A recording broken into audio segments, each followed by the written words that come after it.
Howdy, folks, and welcome back to another Nerdstalgic side quest with me, your host, Luke, the Ginger Bookworm. Hope you're doing well. Hope you're feeling good this weekend, today. Hopefully, it's a nice day. I'm currently recording this on Friday night, so I don't know how bad the weekend's going to be. Fingers crossed, it's good. Knowing me, I've just jinxed us all now. Today is going to be a short one. It's another off the cuff, which I know is quite brave. No notes. But last week's was no notes and did quite well, and people seemed to really enjoy it. So I figured, do no notes, just do my thoughts, what I think, do what I feel in the moment, and kind of go from there. Really, which is a mixture of can be good and can be bad. The reason I do notes is to keep me on track because I tend to waffle and I tend to go off on tandems, and I will do definitely in this episode. But today's episode, I'm going to focus on doing a book review. I've never really done I've done book reviews before. I've written many book reviews. I've written hundreds and hundreds. But this is my first foray in doing the podcasting book review sort of genre. Is it a genre? Is it a thing? I don't know. My first real go at actually doing a book review in audio format, really. So I thought I'd give it a go. On the most recent book that I finished, which is Gears of War: Jacinto's Remnant. I've mentioned it pretty much nearly every episode now, because since starting the podcast, I've been slowing down my reading, and it was the book that I've been reading since January. So it's taken me from January all the way to the end, almost the end of February, to really get around and finishing it. So I'm finally finished it, and I figured, you know what, I'll do a small, short review side quest and kind of really get into the meat of what I do normally. I've already written out the review and I've already posted the review up on Goodreads, but I figured I'll just, off the cuff, do a little sort of video, and it'll be fun. Hopefully, you guys will enjoy it. So, on with the review, on with the delving in deep, shall we say. So let's go.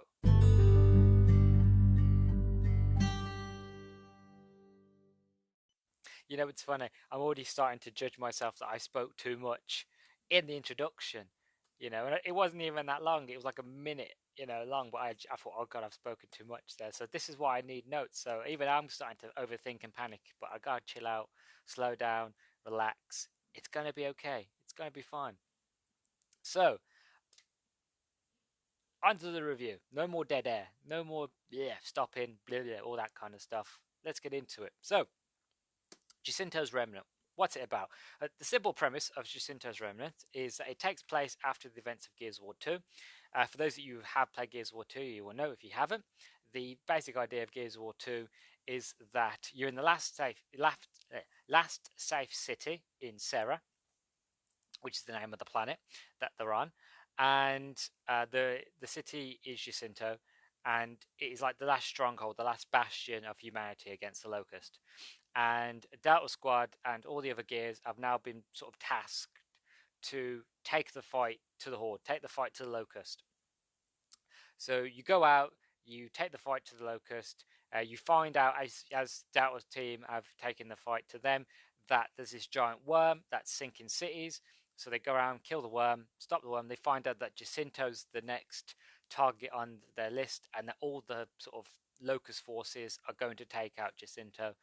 So Delta team, Marcus Phoenix, Dom, Baird, Cole, all basically go, okay, so we've got to take it out. We've got to take the city down. The only way to do that is we're going to have to flood the city.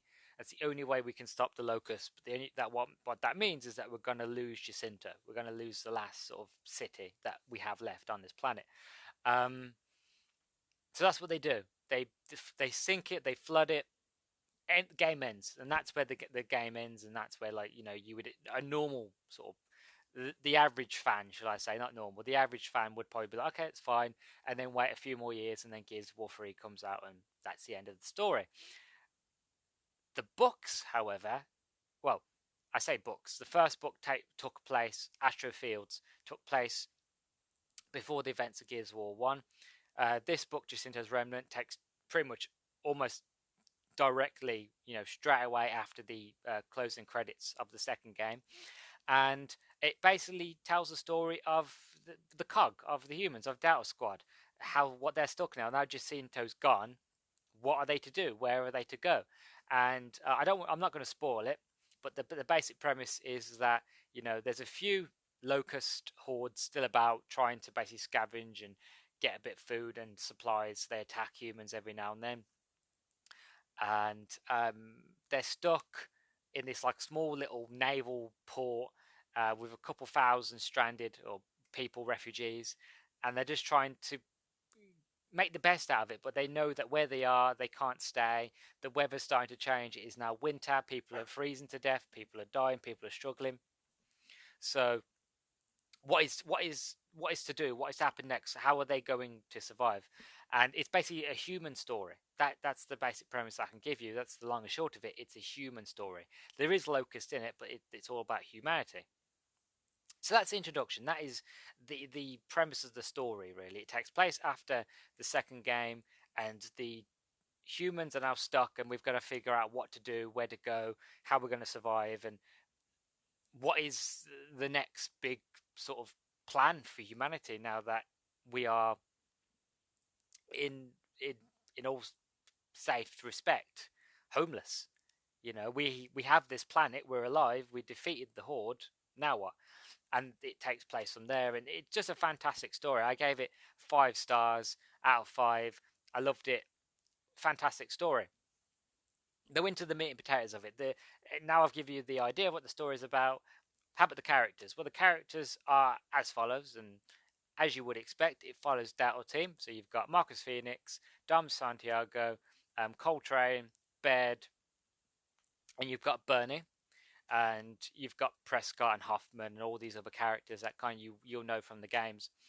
And Delta's just kind of they don't know what to do with themselves. All they've ever known is war.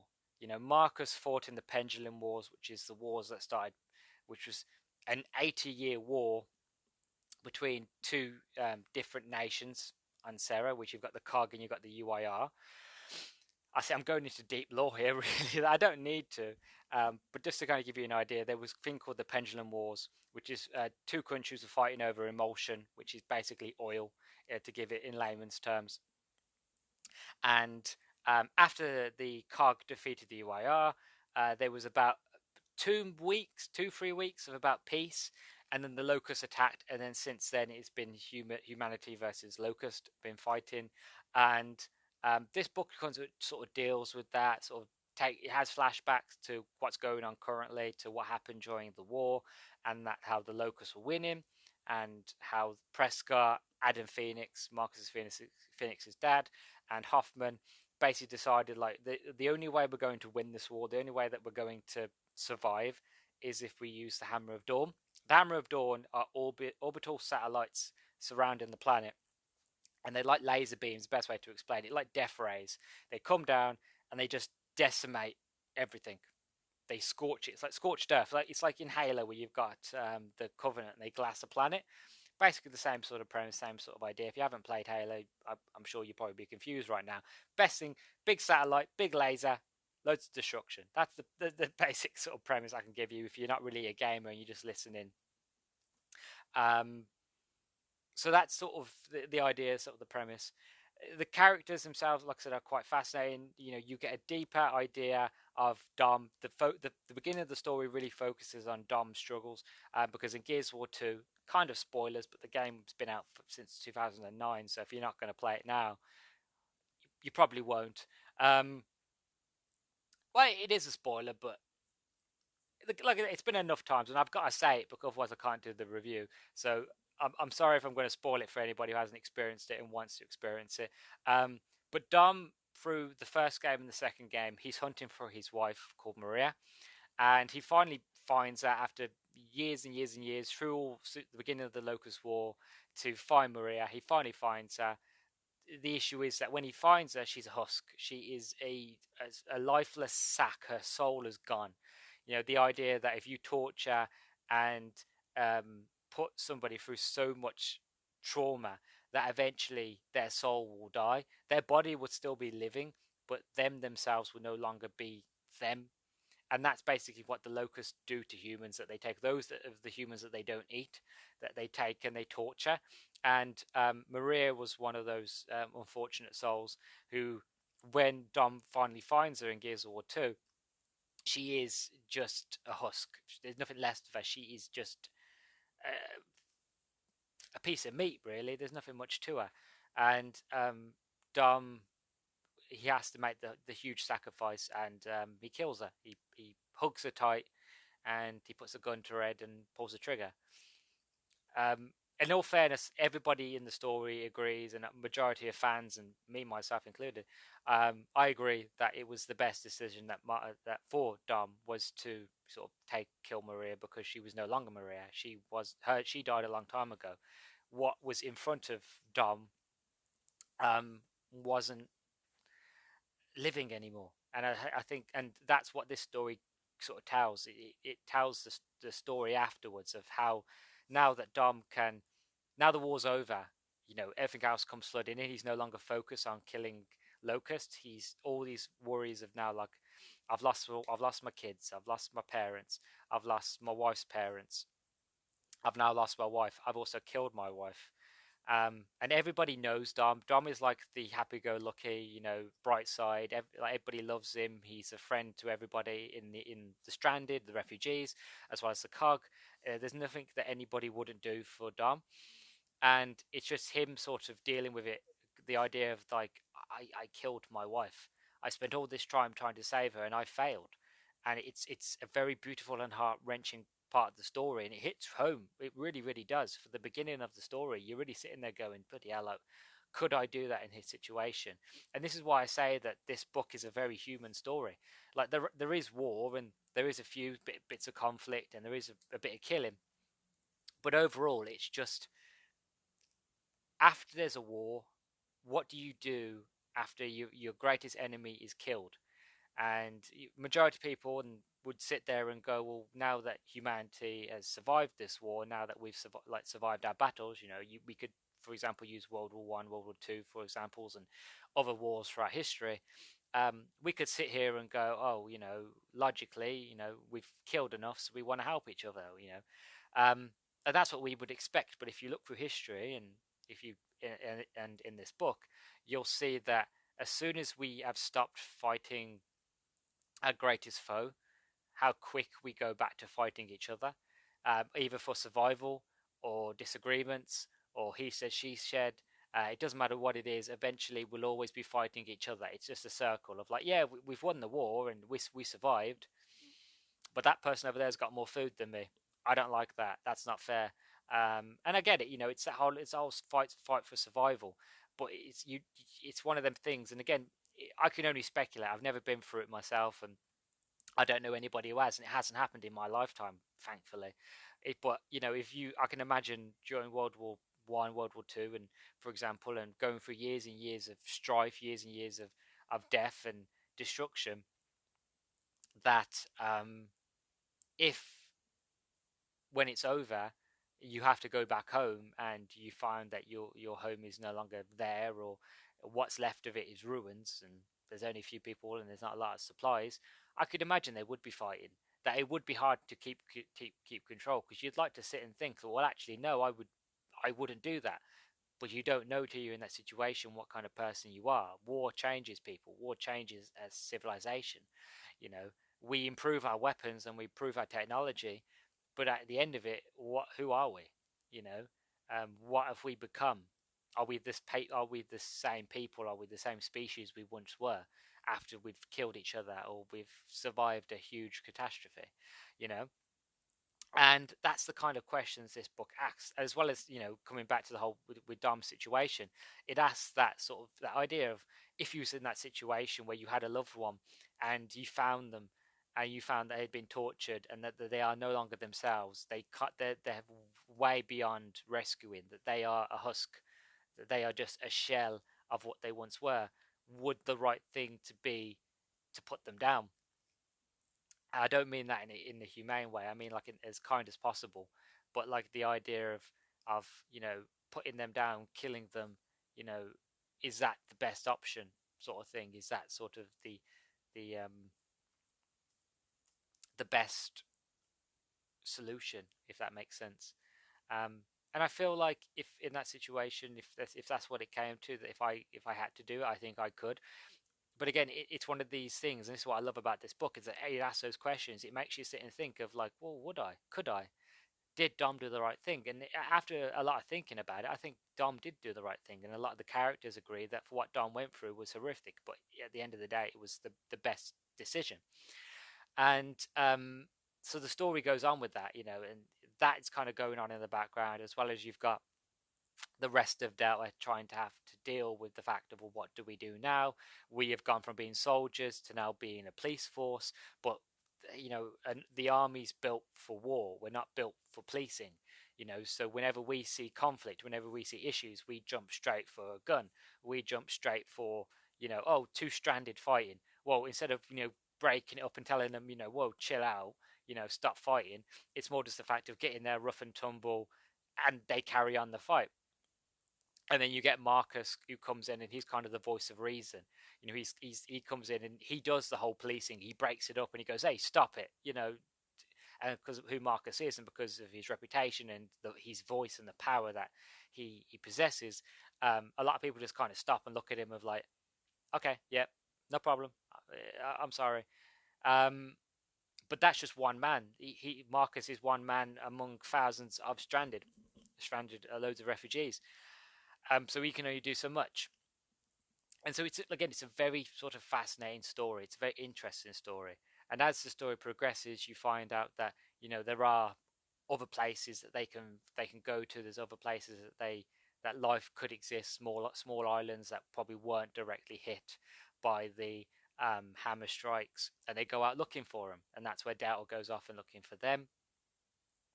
And they find them, and they find that they find one island that has life on it, that for about 15 years, for the whole of the war, they had no idea what was going on. They didn't know if we were winning, if we were losing. They've never seen a locust before. They shut off all contact as soon as the war started to take place. They lost contact because when the Hammer of Dawn strikes were taking place, all communication networks were shut down. So even if they wanted to, they couldn't get in touch with humanity. So when Delta Squad first land, and it's kind of like a time capsule. Everything is just perfect. If it's still in ruins, not in ruins. Everything's still a bit dilapidated because it hasn't been used for 15 years. But the naval base is still there. The little town that supported the naval base is still there, and all the people are still, they're farming and they're normal life, living life. Everything's calm, relaxed, and it's a very, very, very interesting to kind of see the idea of playing the games and being so used to a world that's ridden and filled with war and death and killing, that to be taken to a place where they don't know what war is. They don't know war. They've never experienced war. They're a bunch of Navy men, but they were told to stay at their post no matter what. And they did. They stayed there for the 15 years with no contact, of just hoping that eventually the cog would come back. The cog would remember them, that the war wasn't that bad. And they started to think, well, maybe we've forgotten. And it's that very interesting story there of the idea of that we've never known conflict, and now you're telling us that there was a conflict, but you're bringing all your problems with you. You're bringing your people, you're bringing their problems with the island's only small. We haven't got a lot of space. We haven't got a lot of resources, as well as we have we have other like bandits on the island that are causing issue, and that the more attention that we draw to ourselves, the more bandits are going to come. And again, this is what I love about this book, and I keep bringing up. It's the constant questions that this book, like moral questions that it asks you of, like, well, how do you deal with a situation like this? I think one of the reasons is that the author Karen Travis, she used to be in the army. And actually, it says there in the book. Let me get the book. 1 second. There you go. Karen Travis, a former defense correspondent and TV news journalist, has also worked as a police press officer, an advertising copywriter, and a journalist lecturer. She has served in both the Royal Navy, Auxiliary Service, and the Territorial Army. So she has army experience. She has experience with war. She has experience around the military. A majority of the books that Karen Travis has written have been military orientated. but she because she has that background in the journalism, in being deep in the war, being part of an army, being part of a group of people while in a war zone, she has already been through. I'm sure she's already been through these situations. She's had to make these decisions, or she's been in these decisions where these sort of questions have been asked and been answered and acted upon. And that I find that's the fascinating part, and that's why I love her work so much. Is because she just asks the questions that most writers don't have experience to, don't know to ask, because they haven't had the experience to ask. Like, I could sit here and I could write a story about war, but until I've lived through war, until I've been in an army, until I've actually experienced it, I could probably write a damn good story about war if I really tried. And I guess most people could, and most authors could. But you just get that realism. You get that real questions. You get the humanity. That's the key. You get the real sense of a human right, a human who struggled writing about human struggles. You know what I mean?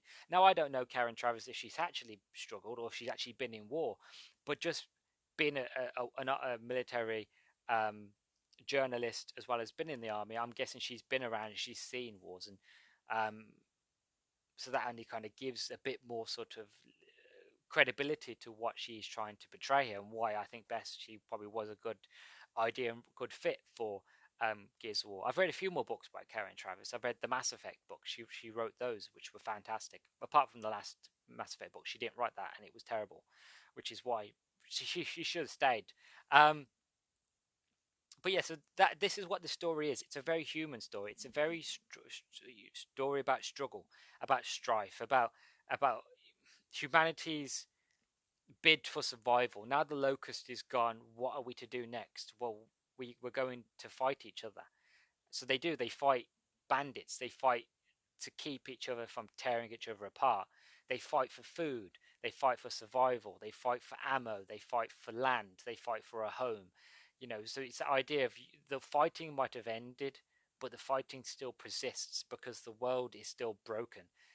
You know, and you can't fix a world with war. You can't fix a world with fighting. The best way to fix a world, to fix a people, is by talking. But the problem is, if you are hungry, if you are, if your friends and family are still dying of starvation or need medication, or haven't got a weapon to defend yourself, it's kind of hard to say, well, let's be diplomatic about it. You know, at the end of the day, because our world is broken. So it's one of those again, it's one of those things that I can't really comment on because I don't know, because I haven't been through that. But it's still that idea of what would humanity do if in this situation of survival, and we have been in the past. And this book is just a very sort of humanized story. That's the best way I can explain it. If you want to read a story that is not, granted, fair enough, it's based off a video game, and more than likely to get the best understanding, you'd have to play the first two games. Um, but even so, I would say if you want a book that's very human, that's very sort of ask questions, very deep questions, philological, logical questions, but theological questions, questions that really make you think, questions that really make you sit there and go, would I do that? What would I do in that situation? How would I resolve that? If I was leading these people, what would be my choices? What would be the next step? So that's what I love about this story. It's just how human is about it. I think it's a very fascinating little story, and I look forward to reading more. Not just more in this series. I think the next one is Anvil Gate, which follows on from this story. And actually, funny enough, one thing in this story that I didn't notice was when I played Gears of War 3, I knew that there'd been a time jump in how long it had been since Gears of War 2 to this one in terms of story. Um, but when I was very young, I never really was into reading, so I didn't know these books existed. So I just kind of took the story on, like carried it on through the games. And I'm noticing things now that were mentioned in the third game, and characters that were mentioned in the third game, and introduced, where they were introduced here first, and the story. So I'm starting to be like, oh, so what I'm thinking about doing is that I'm going to read all of the Gears of War books, and then once I've read them all, I'm going to play Gears of War 3 again and complete that, and then kind of add the full set of the story. But Karen Travis, she's a fantastic author. I want to read more of her books, not just the Gears of War ones. I know she wrote some Star Wars ones. I know she wrote some Halo stories as well.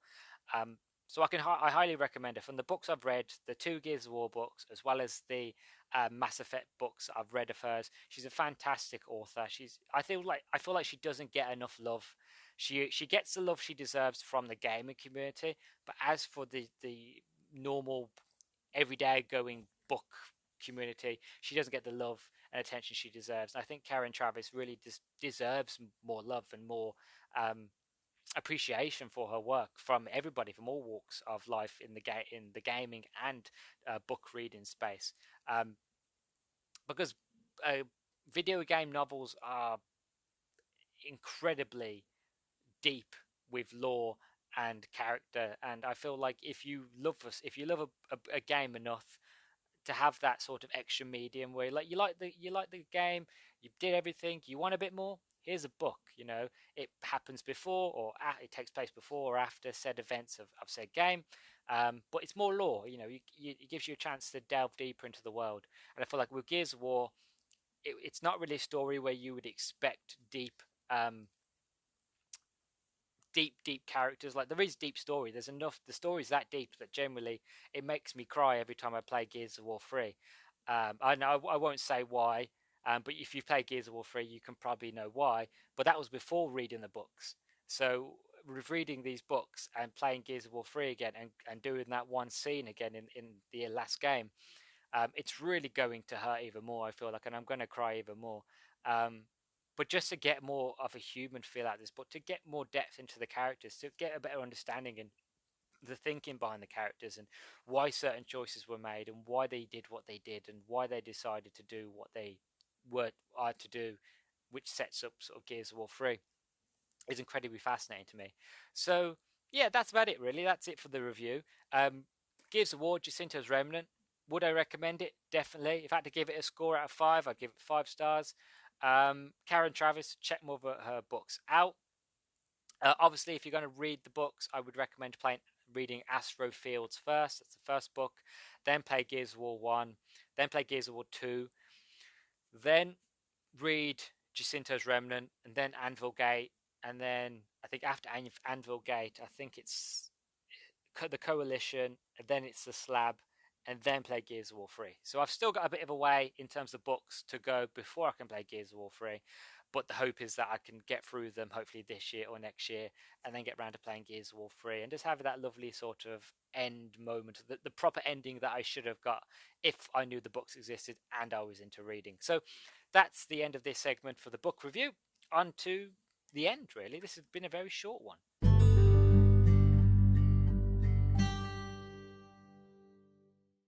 So yeah, Jacinto's Remnant. What a book. Very, very deep. A lot deeper than I thought it was going to be. And this is the end, really. I know it's been a very, very short one. I just figured that I wanted to do a lot more sort of book reviews. No, I won't. I read a lot of books, so don't worry. I'm not going to like do loads and loads of these. Many ones that stand out are ones that I enjoy. I might do more video. Like, obviously, I will read more video game novels in the future. But if any of them stand out, I might do a review on them. And if you guys, if you folks like this format of doing a book review, audio form, then by all means let me know. I'd happily do more of these, and I quite enjoyed doing this, really, just sitting around and shooting the shit. Really, is that the best way to explain it? Yeah, it's just shooting the breeze and just speaking my mind about what I feel about a book. And I haven't really done it actually till the first ever episode that I did, when it was the introduction, and I did a small review for I it was that self-help book, that really, really bad one. See, I've forgotten it because it's that bad. Uh, that's a pit. If you haven't listened to the first episode, I'd say go back and give it a listen. It's the most popular one I've ever done. Of all my episodes so far, it's the most popular one.